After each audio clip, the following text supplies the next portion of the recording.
আসসালামু আলাইকুম। হ্যালো বন্ধুরা, কেমন আছেন সবাই? আশা করি সবাই ভালো আছেন। আমি আল্লাহর রহমতে অনেক ভালো আছি। বন্ধুরা, আজকে লাইভে চলে আসছি সাহসী হানিফকে নিয়ে, বা যোদ্ধা বলেন, যারা জীবনের প্রতি ক্ষেত্রে যুদ্ধ করে থাকে। হানিফ এখানেই বসবাস করে থাকে এবং কাজ করে, এবং শুনুন তার মুখেই নিজেই কাহিনী। সে প্রতিবন্ধী হয়েও থেমে নেই নিজের জীবনের সাথে লড়াই করতে, তাই তো নেমে পড়েছে কাজ।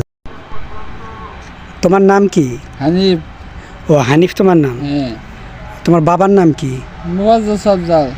ও আচ্ছা, আর মায়ের নাম? শিল্পী। তোমার থাকো কোথায়? সরবরা। ও, তুমি কি করো? কাউকে গুড়াল। গুড়ার কাজ করো না? হ্যাঁ। গুড়ার কাজ করো না? এই গুড়া, হ্যাঁ, কাজ করি। এই গুড়া কি করো? শুকাই বস্তা করি।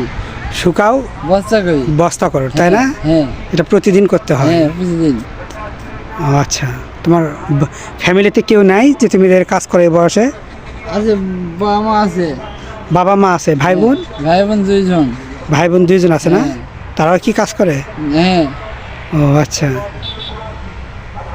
বন্ধুরা, হানিফ এই যে বস্তাগুলো দেখতে পাচ্ছেন, এগুলো উঠায়, তারপরে এই গুঁড়াগুলো শুকায় রোদে দিয়ে, এবং বাইসাইকেলে করে প্রতিদিন যাতায়াত করে। হানিফ থেকেও আমাদের সকলের শিক্ষা নেওয়া উচিত। সে একটা প্রতিবন্ধী হয়েও কীভাবে নিজেকে টিকিয়ে রাখছে জীবন যুদ্ধে। তাই বন্ধুরা, প্রতিবন্ধীদের অবহেলা না করে তাদেরকে ভালোবাসুন, তাদের পাশে থাকুন, তাদেরকে বুঝুন, দেখবেন তারা অনেক ভালো। বন্ধুরা, আপনাদের ভিডিওটি যদি ভালো লেগে থাকে অবশ্যই লাইক, কমেন্ট এবং শেয়ার করবেন।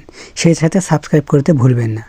বন্ধুরা, হৃদয়ের কথা জানতে চোখ রাখুন হৃদয় হাসান হৃদয়ের ব্লগে। আল্লাহ হাফেজ বন্ধুরা।